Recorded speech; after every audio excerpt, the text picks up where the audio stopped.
हमारे साथ VLA Ambala ma'am जुड़ गई हैं। मैम बहुत बहुत स्वागत है आपका।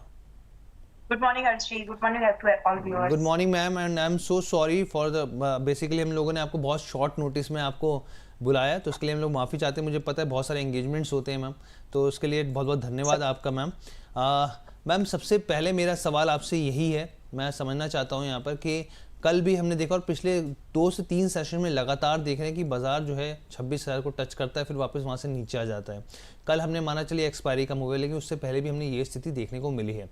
आपका क्या मानना है मैम, क्या स्थिति है यहाँ पर? और नई जो सीरीज का हम लोग आंकड़े भी दिखा रहे थे, आपको कैसी दिख रही है यहाँ पे स्थिति? देखिए, अभी भी इस महीने की मंथली सीरीज की बात अलग है, लेकिन जब मंथली कैंडल बनेगी तो उसके लिए हमारे पास अभी 3 दिन और है। एंड मुझे तो लगता है कि बस हमारा जो सपोर्ट रेंज है, कल भी हम लोग वही डिस्कस कर रहे थे कि 25,800 is a support, immediate support, जो कि जब हम 26,000 के ऊपर या नीचे की बात कर रहे हैं तो 25,800 इज अ इमीडिएट सपोर्ट। ये सपोर्ट जब तक बरकरार है तब तक चांसेस बने हुए हैं कि हम लोग 26,000 इस मंथ में क्लोज करेंगे, 26,000 के ऊपर। आई एम एक्सपेक्टिंग कि कुछ भी अगर थोड़ा सा भी अगर पॉजिटिव ट्रिगर आता है तो बहुत लाइकली है कि हम नया हाई इसी मंथ में लगा लें या नए हाई को चेस पुराने हाई को कम से कम उसके नजदीक तक पहुंच जाए। वैसे भी हम लोग बहुत दूर नहीं है, we are just 1% away from all time high. तो बहुत बहुत पॉसिबिलिटीज है। मार्केट से बस कोई नेगेटिव सेंटीमेंट न्यूज नहीं आनी चाहिए। The only concern which I see as of now from the economic prospect, हमारा जो इंडियन करेंसी है वो बहुत ज्यादा डिप हो रहा है। मतलब लोगों को लग रहा है वो 88.25 के पास में है, बट ये डॉलर के अगेंस्ट में करेंसी जो डेप्रिसिएशन चल रही है लगातार, वो एक कॉज ऑफ कंसर्न रहेगा। हालांकि इसी के चलते हम देखेंगे कि फ्रेश इन्वेस्टमेंट्स आ सकती है मार्केट में, क्योंकि बाजार हमारा भले ही बड़ा हो, लेकिन जिस तरह से हमारी करेंसी डेप्रिशिएट हुई है उसके एस्पेक्ट में जो नए इन्वेस्टमेंट्स है वो सस्ती ही पड़ जाएंगी उनको, अगर हम फॉरेन इन्वेस्टमेंट्स की बात करें तो जो आउटफ्लो हुआ है, अगर सब चीजें ग्लोबल मार्केट में ठीक होने लगती है और करेंसी हमारी ऐसी ही रहती है जैसी है, डिग्री रहनी नहीं चाहिए, लेकिन अगर करेंसी में कोई इंप्रूवमेंट नहीं आता है तो शायद चांसेस बनेंगे कि फॉरेन इन्वेस्टमेंट जो है वो वापस से इनफ्लो होनी शुरू हो, थोड़ी थोड़ी। थोड़ी इन्फ्लो जो है वो शुरू होते हुए देखने को मिल सकती है। ये आपका कहना है मैम यहाँ पर। अब जो है मैम मैं आपसे मान के चलूँ, क्योंकि कल हमने देखा कि बहुत दबाव था बाजार में यहाँ पर, और उसके बाद जो है एक पॉजिटिविटी आती हुई दिखी है यहाँ पर। जो आपको बैंक निफ्टी का हम लोग बात करें यहाँ पे मैम, बैंक निफ्टी कैसे देखने को मिल रहा है आपको यहाँ पे? क्योंकि 58,000 पे हम देख रहे हैं यहाँ पर कि अच्छा खासा ऊपर इंटरेस्ट है मैम, यहाँ पर काफ़ी दबाव है यहाँ पर। और आपके हिसाब से आगे की ब्रेथ कैसे है? क्योंकि नतीजे जो है ओवरऑल तो मैम ठीक आ रहे हैं बैंकिंग के, आप कैसे देख रहे हैं यहाँ पर? बैंक निफ्टी में भी अभी गिरावट वाले सिग्नल साइन कुछ नहीं है। हाँ, यहाँ पर गिरावट के साइंस बनेंगे, लेकिन थोड़ा सा अभी और रुक जाएंगे हम लोग। अगर हमको नए हाइस पर पहले 58,200 एक रेजिस्टेंस के तौर पर आ रहा था, लेकिन उसमें सपोर्ट निफ्टी का भी होना चाहिए। बट एक साइड में जहां पर निफ्टी ब्रेकआउट के लिए तैयार हो रहा है तो वहां पर बैंक निफ्टी अकेला गिर नहीं सकता है। दूसरी एक और चीज, जो प्राइस एक्शन और जो इसके कंपोनेंट्स है वो भी ठीक ठाक लग रहे हैं। तो कोटक महिंद्रा की वजह से थोड़ी सी गिरावट हमने पिछले 1-2 दिन में देखी, बट वो भी संभल गई है। तो मेरे हिसाब से बैंक निफ्टी भी पॉजिटिव है। इनफैक्ट यहाँ से हम शॉर्ट टर्म एक स्विंग ट्रेड अगर बात करें, हेज पोजीशन ही रखिएगा अगर फ्यूचर में लॉन्ग जा रहे हैं तो। लेकिन जो एक व्यू बनता है यहाँ से 58,200 पर अभी लगभग लगभग एक क्लोज हुआ है। इन माय ओपिनियन आज हम 58,800 के, सॉरी, 58,500 के आसपास हम लोग इसको एक बार आज और कल के दिन में टच होते हुए देख सकते हैं। और दूसरा लगभग हम लोग 58,750 के आसपास, ये दो भाव हम लोग देख सकते हैं आज और कल का अगर नजरिया रखें। इनफैक्ट मैं इस पूरे मंथ की क्लोजिंग बेस की बात कर रही हूँ कि एक बार ये रेंज ट्रेड होनी चाहिए इन माय ओपिनियन। और जो सपोर्ट इस पूरे टारगेट की जब हम बात कर रहे हैं कि ऊपर के लेवल की, तो बैंक निफ्टी में भी जो एक सपोर्ट बन के आता है वो 57,600 का है, जो कि इसी बस इमीडिएट रेंज के पास में है। तो सेंटिमेंट को बचाए रखने के लिए 57,600 is the key support in bank Nifty now. ठीक है मैम। और इसी बीच देखिए हमारे जो व्यूअर हैं राजपूत विनय जी कह रहे हैं हर्ष सर गुड मॉर्निंग नमस्ते। तो राजपूत विनय जी आप हमारे साथ रोज़ जुड़ते हैं, बहुत बहुत धन्यवाद सर आपका, इसी तरीके से प्यार और आशीर्वाद बना रहे, बहुत अच्छा लगता है हम लोगों को। लोग वापस चलते हैं, अपने व्यूअर्स के सवाल भी ले लेते हैं और फिर बहुत सारे रिजल्ट्स आए वो भी लेते हैं। और सेबी का एक बड़ा इंपॉर्टेंट प्रस्ताव आया जिस पर इम्पैक्ट जो है स्टॉक्स करते हुए देखेंगे। लेकिन केतकी शाह जी कहते हैं नमस्ते सर, डेली आपका शो देखती हूँ, बहुत गाइडेंस मिलती है। मेरे पास रेडिंगटन के 250 शेयर हैं, 360 पे ले रखे हैं, क्या करना चाहिए? अंबाला मैम केतकी जी के पास जो है यहाँ पर रेडिंगटन के 250 शेयर्स हैं मैम 306 के भाव पर, क्या सलाह रहेगी मैम? 306 और अब ये 260 पर है जी। देखिए आप इसमें एक बार आपको शायद मौका मिलेगा और 252 के आसपास थोड़ा बहुत ऐड ऑन करने का। तो अगर आपका नजरिया आज से कम 6 महीने का और है तो ही आप इसमें एवरेज करें, अदरवाइज जो पोजीशंस है उन्हीं को रखिए, पहला चीज। और जो आप इसमें स्टॉप लॉस लेकर के मैक्सिमम अप चल सकते हैं, क्योंकि 306 की बाइंग और अभी आप 260 पर है, इसका मतलब आप लगभग 15% ऑलरेडी डिस्काउंट में आ चुकी है। आई मीन लगभग आप 15% ऑलरेडी लॉस पर है। तो इसका मतलब अब यहाँ पर ये है कि 240 का एसएल आपको स्ट्रिक्टली फॉलो करना चाहिए, जो अनलाइकली है कि हिट हो। तो आप इस 240 का स्टॉप लॉस मेंटेन करके रीबाउंड का वेट कर सकते हैं। नजरिया 6 महीने का रखना पड़ेगा कम से कम। ठीक है, नज़रिया 6 महीने का रखना पड़ेगा। और इसी बीच हमारे एक नए प्राइम मेंबर बन गए हैं यहाँ पे मित्र जी, मित्र सेनराव जी, बहुत बहुत स्वागत है सर आपका बोनस फैमिली के साथ जुड़ने के लिए। मैम एक बहुत ही इंपॉर्टेंट यहाँ पे प्रस्ताव सेबी की तरफ से आया और बहुत सारे स्टॉक्स जो हैं इस पर आज रिएक्ट करते हुए दिखेंगे। ब्रोकरेज खास तौर पे मैम म्यूचुअल फंड्स के लिए यहाँ पे ब्रोकरेज चार्ज में कटौती करते हुए देखिए, और सेबी ने यहाँ पे डबल चार्जिंग यानी एक ही चीज़ के लिए 2 बार जो चार्ज लगाए जाते हैं उसके ऊपर यहाँ पे चिंता भी जाहिर की, और यहाँ पे जो है ब्रोकरेज की जो सीमा है उसको घटाने का भी प्रस्ताव किया है। कैश ट्रेड्स की बात करें तो 12 बेसिस पॉइंट से घटाकर यहाँ पे 2 बेसिस पॉइंट करते हुए देखें। डेरिवेटिव ट्रेड्स की बात करें 5 बीपीएस से घटाकर यहाँ पे 1 बीपीएस करते हुए देखें। इसका मकसद साफ तौर पे फंड हाउसेस के जरिए रिसर्च खर्च को ब्रोकरेज में छिपाकर वसूलने पर रोक लगाने पर इस पर नजरिया किया गया है यहाँ पे। और इक्विटी स्कीम्स के जरिए ज़्यादा ब्रोकरेज जो है उसके भुगतान से रेगुलेटर की जो चिंतित तमाम तरह की चीज़ें। और यहाँ पे देखिए एक चीज़ समझने वाली बात है कि एसटीटी, जीएसटी, स्टैम्प ड्यूटी जैसे इनकी जो सीमाएं हैं वो उससे बाहर हैं। मकसद साफ तौर पे यहाँ पे ट्रांसपेरेंसी बढ़ेगी और निवेशकों को जो छिपे खर्च हैं वो उसके ऊपर कम होंगे और क्लैरिटी उनको मिलती हुई दिखेगी। मैम 361 वैम्प नुमामा तमाम ऐसे स्टॉक्स हैं जो आज रडार पर रहेंगे जिसका असर साफ तौर पे देखने को मिलेगा। आप कैसे देख रहे हैं इस फैसले को?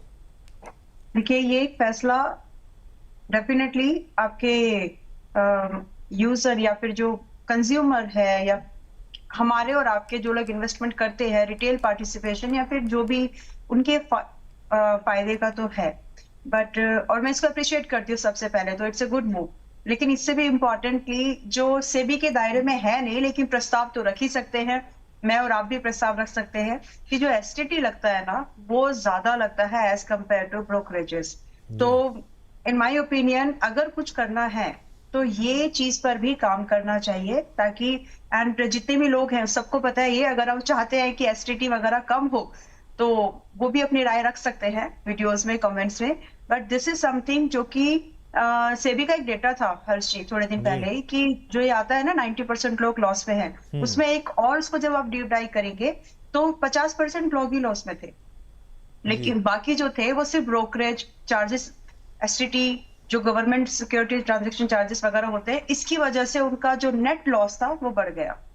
सो indeed what I am trying to say is कि आप हर तरह के अगर आप चाहते ही हो कि जो रिटेल पार्टिसिपेशन है उसको थोड़ा प्रोटेक्शन मिले, उसकी पॉकेट पर थोड़ा सा असर पॉजिटिवली या बर्डन कम हो जाए, तो इसके साथ साथ जो आप ये टीआर कम कर रहे हैं की कोशिश कर रहे हैं, इसके साथ साथ आप बाकी जो ट्रांजैक्शन कॉस्ट है which is levied by government, तो आप उनको भी थोड़ा सा देखिए, उसमें रियायत दिलवाने की कोशिश करिए, बिकॉज ये बहुत ही बड़ा चंक है जो कि नेट प्रॉफिट से ट्रांजैक्शन के ऊपर लेकर के जाता है। So I think that is also need to be consider. Despite of this जो भी है वो तो एक पॉजिटिव मूव है ही। बिल्कुल मैम, और इसका देखिए मैं सर्कुलर मेरे सामने खुला हुआ, मैं ये देख ही रहा था, और इसमें साफ तौर पे मैम ये है जो समझना चाहिए यहाँ पर, क्योंकि एएमसी जो है उससे जो उनकी कमाई है वो कम होती दिखेगी, लोअर फीस होगी इन्वेस्टर के लिए।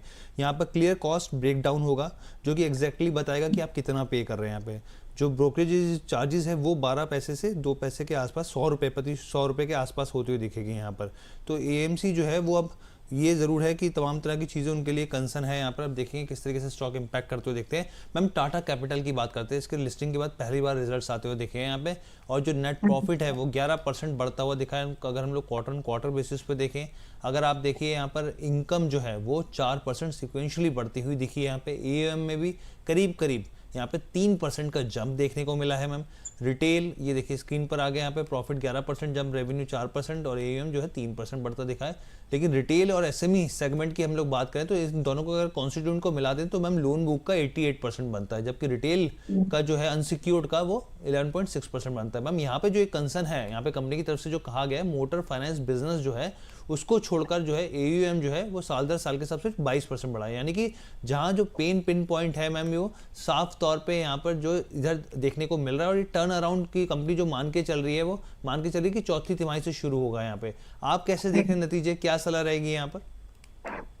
नतीजों के मुकाबले में अगर हम देखें तो आज की डेट में 330 का भाव जो है, पहली बात तो नतीजों की स्पेसिफिकली बात करें तो प्रॉब्लम को समझ के इग्नोर नहीं करना, उसको एड्रेस करना ही समथिंग जो मार्केट के सेंटिमेंट्स को बूस्ट करती है। ये कॉन्फिडेंस देती है इन्वेस्टर्स को कि हाँ ठीक है, इनको प्रॉब्लम तो पता चल गई है, उसको हाईलाइट भी कर रहे हैं, अब उसके लिए ये काम भी करेंगे।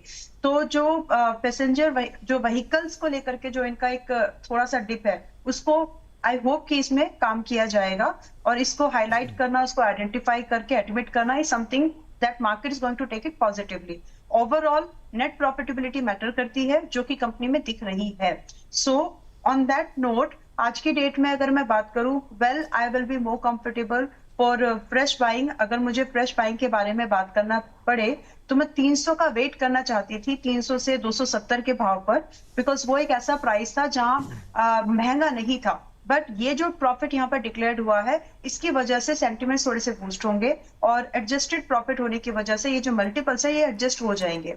सो वन थिंग दिस, तो इसके हिसाब से एक छोटा सा बेट टाटा कैपिटल्स में अगर आपको लगाना है, बहुत है रिस्क, आई मीन को लिमिट करके अगर आप लगाना चाहते हैं तो थोड़ा बहुत एक्सपोजर इसमें किया जा सकता है। आज का भाव देखिए 330 का है, ज्यादा रिस्क लेने की जरूरत नहीं है। आप इसमें 315 तक ही सिर्फ स्टॉप लॉस मेंटेन करके चलें, which is very very likely कि अगर ये हिट हो भी जाता है तो दोबारा अटेम्प्ट नहीं करना है। इसके बाद 300 से 270 की रेंज का वेट करेंगे। अगर ये सपोर्ट टूटता है तो फिर ये 300 और 270 के पास में कुछ दिन ट्रेड करेगा, उसके बाद फिर फ्रेश बाइंग के बारे में सोचेंगे। So as of now the strong support, just immediate support which I see is 315, 315 के स्टॉप लॉस पर इसमें आया जा सकता है। और टारगेट की जो एक्सपेक्टेशन हम रखेंगे 330 के भाव पर आने के बाद में, लगभग 345 से लेकर के 360 रुपए, ये स्विंग ट्रेडिंग की मैं बात कर रही हूँ। बट अगर आप एक इन्वेस्टर हैं तो थोड़ा सा इसमें समय देकर के चल सकते हैं। ठीक है मैम, ये आपने क्लैरिटी दे दी। यहाँ पर एक हमारे स्वप्न पांडे जी का एक सवाल है, वो ले लेते हैं। यहाँ पे कह रहे हैं टोरेंट फार्मा में क्या फ्रेश एंट्री कर सकते हैं? पिछले मैम 1-1.5-2 महीने में हम लोग देख रहे हैं बहुत ज़्यादा कुछ मिला नहीं यहाँ पे निवेशकों को, दबाव भी दिखा है स्टॉक में। आपकी क्या सलाह रहेगी? पिछले कुछ 1-1.5-2 महीने पहले यहाँ पे एक ब्लॉक डील भी होती हुई दिखी थी, आपका क्या नजरिया है? टोरेंट फार्मा देखिए बहुत लाइकली है कि ये स्ट्रॉन्ग बनेगा। अगर हम बात करें तो 3600 के ऊपर, और आज अभी 35-75 पर ही है। सो अर्ली एंट्री लेने का एक व्यू बनता है, इट्स एन अर्ली एंट्री। तो अर्ली एंट्री कोई लेना चाहे कोशिश कर सकते हैं। स्टॉप लॉस ध्यान में रखें, 3450 closing based daily time frame पर रहेगा। टारगेट आपके इसमें आते हैं, अभी ये ब्रेकआउट कर सकता है बाय द वे। इसमें जो टारगेट आने के चांसेस बनेंगे वो 3760 से लेकर के अप्रोक्सीमेट आप 4000 तक का टारगेट लेकर के चल सकते हैं। तो चांसेस हैं इसमें एक अर्ली एंट्री बन सकती है। ठीक है, एंट्री बन सकती है। मैम एक अडानी ग्रीन एनर्जी की बात करते हैं, कल इसके भी नतीजे आते हुए देखिए आफ्टर मार्केट्स। यहाँ पे मैम जो मुनाफा है वो 25% बढ़ा है मैम, 644 करोड़ के आसपास पहुंचता हुआ देखा है यहाँ पर। यानी कि प्रॉफिट में एक 25% का जंप, 1/4 जंप यहाँ पे देखने को मिला है। यहाँ पे रेवेन्यू की बात करें यहाँ पर, तो रेवेन्यू जो है यहाँ पर 3005 करोड़ से बढ़कर बहुत ही स्टेबल रहा है, 3008 करोड़ के आसपास स्टेबल, बहुत ही स्थिर रहा है। यहाँ पे एबिटा की बात करें यहाँ पर तो 7.4% ये जो है बढ़कर यहाँ पर करीब 2603 करोड़ के आसपास आता हुआ देखा है यहाँ पर। और कंपनी ने ये भी जानकारी दी कि जो एनर्जी सेल्स है उनकी, क्योंकि तमाम पैरामीटर्स हैं इसमें, तो इसमें करीब 39% का जंप यहाँ पर बढ़ता हुआ दिखा है। ऑपरेशन जो क्षमता है वो 49% बढ़कर 16.7 गीगावाट हो गई है। कंपनी ने जो है आने वाले दिनों के लिए जो लक्ष्य रखा है वो 50 गीगावाट का रखा है। और कंपनी के जो सीईओ हैं उन्होंने साफ तौर पे कहा है कि कंपनी गुजरात के खवड़ा में 30 गीगावाट जो ग्रीन एनर्जी प्रोजेक्ट्स है उसको आगे प्रोग्रेस करेगी और उससे फ़ायदा मिलता हुआ दिखेगा। मैम अडानी ग्रीन एनर्जी में क्या किया जाए मैम? आपको लग रहा है कि नतीजे ठीक ठाक हैं और उसके बाद आगे की एक स्ट्रेंथ बनती हुई दिख सकती है? ये नतीजे कंपनी के मल्टीपल्स जो हैं उस महंगेपन को जस्टिफाई नहीं कर रहे हैं। जी। तो ये एक स्टेटमेंट मेरी तरफ से जरूर रहेगा। देखिए सेक्टर या इसके पीर्स भी बहुत ज्यादा महंगे नहीं है। सेक्टर इसका 24 पर है, ये खुद अभी 82 पर है, और बाकी जो हम दूसरी कंपनीज की बात करें तो वो अच्छे खासे अगर to be specific Tata Power हो गया या फिर जेएसडब्ल्यू एनर्जी हो गया, तो ये सब कंपनीज सस्ती हैं एज कम्पेयर टू दिस। तो अब इसकी मूवमेंट डिसाइड होगी फर्दर कि इसकी जो बाकी पीर्स है उनके रिजल्ट कैसे हैं। अगर उनके भी रिजल्ट 24 या 20% से अबव के गेन्स पर रहे तो इसमें थोड़ा बहुत हमको, क्योंकि ये जरूर एप्पल टू एप्पल जरूर एनालिसिस होती ही है, तो उसका असर हमको इसके स्टॉक पर थोड़े समय में यानी शॉर्ट टर्म में हमको कंसोलिडेशन रेंज एक समझ में आती है जो इसी रेंज में कुछ दिन ट्रेड करेगा। तो आप ये समझे कि 940 रुपए तक हो सकता है ये एक बार और आ जाए, बट ऑब्वियस नहीं है, ऐसा नहीं कि आएगा ही, लेकिन आप एक रेंज समझ के चलें कि आज 1000 रुपए पर है तो 940 तक मैक्सिमम स्लाइड हो सकता है। नाउ जो व्यू कंपनी लेकर के चल रही है अडानी ग्रीन को लेकर के ये व्यू बनता है कि फ्यूचर में इस पर्टिकुलर सेगमेंट ग्रीन एनर्जी हो गया या दूसरे जो एनर्जी के सोर्स बन रहे हैं तो इसके ऊपर फोकस भी है गवर्नमेंट का, एंड ये अच्छे से उसके ऊपर वन ऑफ द कंपनी है जिसमें अच्छे से वो काम भी कर रही है। तो इस एस्पेक्ट में अगर हम बात करें तो ये खरीदने लायक जोन बनेगा। अगर आप 1000 से 940 की रेंज में खरीदार बनते हैं तो आप एक्सपेक्ट करिए कि आपको लगभग 1200 से लेकर के 1500 का भाव फिर जो खरीदार होगा उसको मिलेगा। एंड रही बात स्टॉप लॉस, तो यहाँ पर स्टॉप लॉस भी कंपेरेटिवली डीपर रहने वाले हैं। आप मान के चलें कि आपको लगभग 850 का क्लोजिंग बेस पर स्टॉप लॉस इस पूरे ईयर के लिए, मैं आज से एक पूरे एक साल की बात कर रही हूँ, 850 रुपए का स्टॉप लॉस आपको लगा करके इसमें चलना रहेगा। अगर आप 1200 से 1500 रुपए के टारगेट एक्सपेक्ट कर रहे हैं एंड डू एक्सपेक्ट, इसमें पॉसिबल है जी। और अपने दर्शकों को बता दें कि अडानी ग्रीन एनर्जी और अडानी टोटल गैस के कल ही नतीजे आए हैं और उसके ऊपर हम लोग यहाँ पर जो है वो तमाम रिएक्शन जो आता हो दिखेगा। टोटल गैस की बात कर लेते हैं, जब अडानी ग्रुप की बात हो रही थी तो फिर अडानी टोटल गैस की भी बात कर लेते हैं। यहाँ पर प्रॉफिट जो है वो 12% जो है वो घटता हुआ दिखा है, रेवेन्यू जो है वो 19.6% बढ़ता हुआ दिखा है। यहाँ पर एबिटा जो है 3.5% जो है वो घटता हुआ दिखा है। जो मार्जिन है यहाँ पे भी जो मार्जिन है यहाँ पे वो घटते हुए दिखे हैं यहाँ पर। और बहुत सारे लोग कंफ्यूज हो जाते हैं कि टोटल बोला जाए या टोटल, तो कंपनी जो है कंपनी की तरफ से अडानी टोटल गैस ही बोला जाता है इसको। जी, हम ATGL बोल देंगे जी जी। ऑल राइट, सो देखिए नतीजे जो हैं वो डिसअपॉइंटिंग है फर्स्ट ऑफ ऑल, और डिसअपॉइंटिंग नतीजों के बावजूद भी जो प्राइस पॉइंट है, सिर्फ टेक्निकल्स ये नहीं देखना होता है, आपको फंडामेंटल्स, आपकी फाइनेंशियल्स, वो सब एक बार देख करके तब आपको एक व्यू बनाना है। तो आज की डेट में ये 109 के मल्टीपल्स पर है जो मेरे हिसाब से तो बहुत ही महंगा है अगर आप एक नेगेटिव ग्रोथ को दिखा रहे हैं तो ऐसे केस में अमूमन क्या होता है कि टेक्निकल्स पर भी अगर आप सिर्फ जाते हैं तो वहां पर अमूमन आपको डिप्स देखने के लिए मिलेंगे। तो अभी ये 620 के पास में है, इन्वेस्टर्स के लिए मौका बनेगा। आज अगर ये गैप डाउन ओपन हो जाता है, जिसमें चांसेस भी है, तो आज अगर ये गैप डाउन ओपन हो जाता है इन एनी वेज, आपको अगर ये 570 से 590 की रेंज में मिले तो I would like to use this word, लपक लीजिएगा, खरीद लीजिएगा। अगर 570 से 590 के बीच में मिले तो खरीदार बने, और इसमें जो स्टॉप लॉस मेंटेन करके चलेंगे। अगर गैप डाउन, एक बार और ध्यान से एक्सप्लेन करती हूँ, अगर गैप डाउन इससे नीचे का है तो वेट करिएगा कि इन 570 के आसपास आ जाए, तभी खरीदिएगा ताकि इसका एक सपोर्ट बन जाए। और इसमें जो इसके बाद आप एक सपोर्ट बना करके यानी स्टॉप लॉस मेंटेन करके चल सकते हैं वो 540 का होगा। इसके बाद आप टारगेट की एक्सपेक्टेशन रखिएगा जरूर, लगभग 700 रुपए से लेकर के 800, ये बड़े टारगेट्स हैं। और नजरिया इसमें जो है थोड़ा आपको समय देकर के ही चलना पड़ेगा क्योंकि इस बार के जो रिजल्ट है वो खराब है। ठीक है मैम, बहुत अच्छे से आपने एकदम विस्तृत जानकारी हमारे दर्शकों को दे दी है यहाँ पर। और एक व्यूअर का जोगेश्वर जी का बड़ा प्यारा कमेंट आया है, तो मुझे लगा कि एक बार शेयर करना चाहिए। कह रहे हैं Harsh Sharma is the one of the finest anchors, he is grounded, humble, modest, simple man, see all others in the field, no one like him, wish him all luck. Thank you so much sir, इतने प्यारे प्यारे जो and comments. You are actually नहीं नहीं ma'am, ये आप जो है, हम लोग तो आपसे सीखते हैं, आप जैसे दिग्गज बैठते हैं हमारे प्लेटफॉर्म की शोभा बढ़ाते हैं, और हम लोग सीखते हैं तमाम हमारे जो बड़े बड़े एक्सपर्ट्स होते हैं मैम। और सर मैं आपको पहले भी बता चुकी हूँ कि आपका जो स्वभाव है ना वो बहुत ही अच्छा है, मतलब यूजर आपके साथ में कनेक्ट कर पाते हैं and that's what they need. जी thank you ma'am, thank you so much ma'am. और हम लोग आगे चलते हैं, और बहुत सारे जो हैं कमेंट्स आ रहे हैं, सवाल आ रहे हैं, तो एक सवाल हम लोग लेते हैं मैम। कैलाश चंद्र जी का सवाल लेते हैं, इन्होंने कह रहे हैं कि 500 शेयर्स ले रखे हैं एक्साइड इंडस्ट्रीज़ के 398 के भाव पर, होल्ड फॉर 6 मंथ्स। मैम क्या करने की सलाह रहेगी इनको? पीछे नतीजे तो मैम ठीक आए थे। हाँ, अभी एक और जो इसमें देखिए थोड़ा बहुत ना 6 महीने का नजरिया है, तो आपके पास में अगर एक्सेस फंड है तो आपको शायद ना थोड़ा सा एवरेज इसमें करना पड़ेगा, because in my opinion Exide अभी और थोड़ा नीचे की तरफ सरकेगा, 350 तक आ सकता है।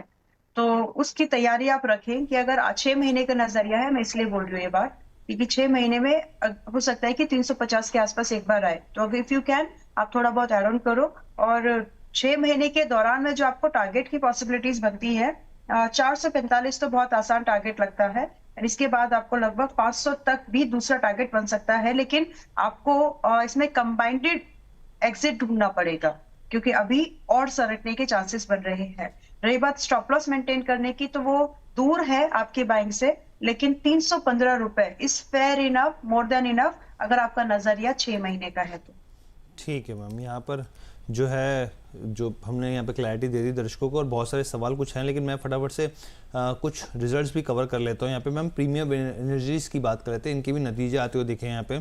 और अगर आप यहाँ पे नेट प्रॉफिट देखें प्रीमियम एनर्जीज़ का, तो करीब करीब साल दर साल के हिसाब से 72% जो है ये बढ़ता हुआ दिखा है। रेवेन्यू की बात करें 20.3% जो है ये बढ़ता हुआ यहाँ पे भी दिखा है मैम। एबिटा की बात करें 47.4% आया है मैम। मार्जिन भी देखिए बहुत अच्छे बढ़ते हुए देखे यहाँ पे 25% से 30.5% के आसपास। और हमने पीछे देखा था जो मैम सोलर सेल को लेके कई तरह के अपग्रेडेशन सरकार की तरफ से किए गए थे, ताकि जो लोकल मैन्युफैक्चरिंग है उसको फ़ायदा होता हुआ दिखे यहाँ पर। और कई ब्रोकरेज रिपोर्ट भी मैं पढ़ रहा था मैम, जिसके लिए वो साफ तौर पे इसको हैंड्स अप दे रहे थे यहाँ पर कि आने वाले टाइम में कंपनी जो है और बेहतर फिजिबल जो चीज़ें हैं और प्रोडक्ट जो प्रोडक्टिव प्रोडक्ट्स हैं वो निकालती हुई दिखेगी। मैम प्रीमियम एनर्जीज को कैसे देख रहे हैं आप, और आगे की सलाह क्या रहेगी? मैं इसमें मेरा आउटलुक जो है वो पॉजिटिव है, और अभी की जो कंसोलिडेशन रेंज है इसको भुनाना चाहिए, इसको एनकैश करना चाहिए। अभी ये 1090 के आसपास में है, रिजल्ट बहुत बढ़िया है। आई थिंक ये गैप अप होगा, और अगर ये 10% के अंदर ही गैप अप हो रहा है, 10% के अंदर ही अगर ये गैप अप हो रहा है, तो आप इसमें कोई भी डिप अगर आता है इंट्राडे में, आज में, कल में, तो आप इसको कोशिश करिएगा खरीदने की। और इस केस में जो स्टॉप लॉस की तैयारी रखें, स्टॉप लॉस आप लगभग 988 का, सॉरी 985, 985 का स्टॉप लॉस मेंटेन करके एक्सपेक्टेशन ऑफ द टारगेट जो आप रख सकते हैं यहाँ पर आराम से 1240 का पहला टारगेट, एंड इसके बाद में सीधा एक फ्रेश हाई, क्योंकि रिजल्ट इतने ठीक है। जो कंपनी की जो पोजीशनिंग है इलेक्ट्रॉनिक कंपोनेंट्स मैन्युफैक्चरिंग में, स्पेसिफिकली एनर्जी सेगमेंट के लिए, ये बहुत ही उम्दा है, और ये पोजीशनिंग ही है जो कि इसको और इसके रिजल्ट, ये जो इसको आगे इसकी जो ग्रोथ है उसको डिफाइन कर रहे हैं पॉजिटिव आउटलुक के साथ में, that too at a very good range. तो मेरे हिसाब से इसमें आने की कोशिश करनी चाहिए।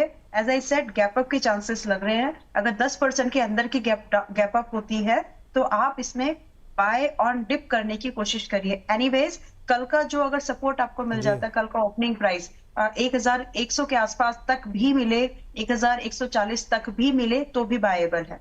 ठीक है मैम, छोटे छोटे आंसर मैं आपसे चाहूँगा क्योंकि हमारे पास समय बहुत कम है मैम। एक नीवा बूपा के ऊपर आपकी क्या सलाह है मैम? एक हमारे दर्शक हैं वो जानना चाह रहे हैं, 82 के भाव पे उन्होंने खरीदारी करी है, स्वाति जी, आपकी क्या सलाह रहेगी यहाँ पे? क्योंकि मैम मैं देख रहा था इसके फंडामेंटल, तो आप देखिए कि इंश्योरेंस जो है वो 19% के CGR से बढ़ रहा है मैम।